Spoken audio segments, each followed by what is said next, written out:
GNR భక్తి ఛానల్కు స్వాగతం.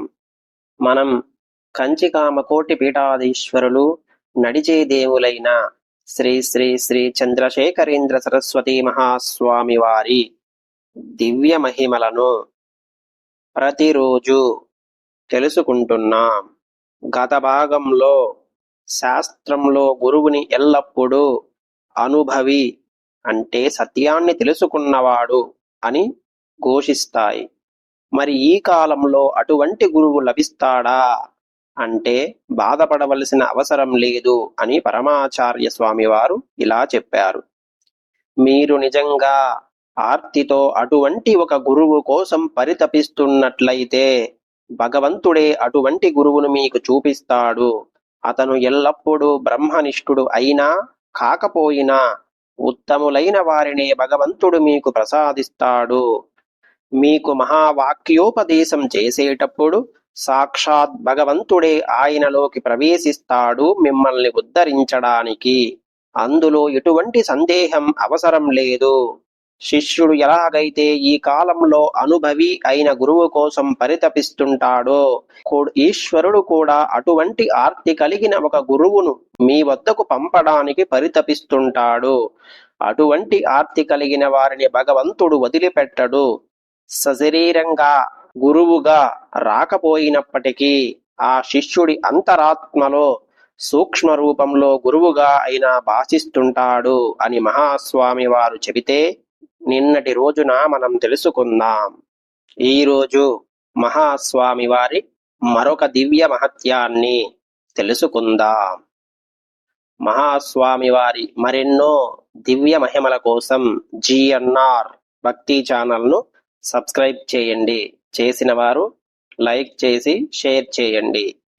శ్రీ మహాగణాధిపతయే నమః. శ్రీ గురుభ్యో నమః. శివాయ గురవే నమః. హర హర శంకర జయ జయ శంకర. కంచి శంకర కామాక్షి శంకర. కంచి పరమాచార్య మహిమలు. కాలడి కార్బండేటింగ్.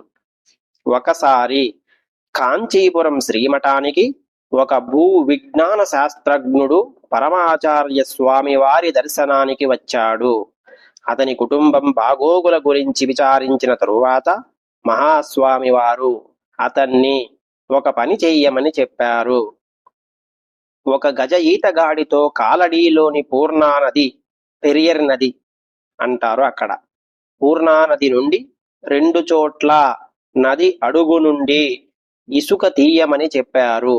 ఒకటి ఆ నది కేరళలో కాలడిలోకి ప్రవేశించే ముందు, మరియు ఇంకొకటి కాలడిలోకి ప్రవేశించిన తరువాత స్వామివారు అలా తీసిన ఇసుకని కార్బన్ డేటింగ్ ద్వారా ఆ ఇసుక యొక్క వయస్సు కనుగొనమని చెప్పారు. మహాస్వామి వారి ఆజ్ఞ మేరకు ఆ శాస్త్రజ్ఞుడు ఆ 2 చోట్ల ఇసుకను తీయించి దాని వయస్సు నిర్ధారణ చేశారు. మొదట స్థలంలో తీసిన ఇసుక సుమారు 1,00,000 ఏళ్లకు పూర్వం ఏర్పడిందని, రెండవ చోట తీసిన ఇసుక దాదాపు 2,500 సంవత్సరాలకు పూర్వం ఏర్పడినదని తేలింది.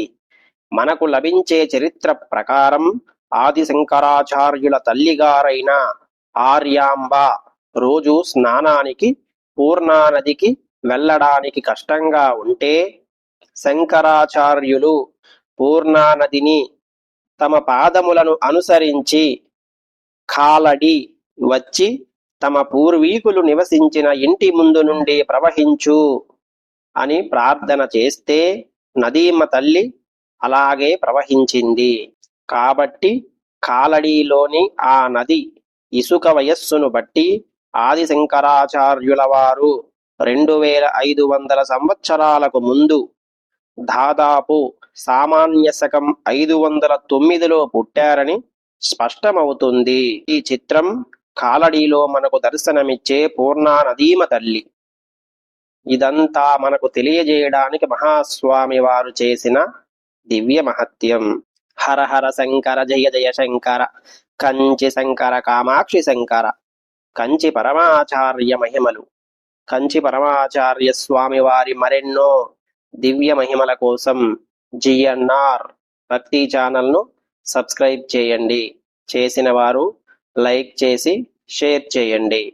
తప్పకుండా కామెంట్ చేయండి. మహాస్వామి వారి మరొక దివ్య మహత్యంతో రేపటి రోజున మళ్ళీ కలుసుకుందాం. ఓం నమః శివాయ.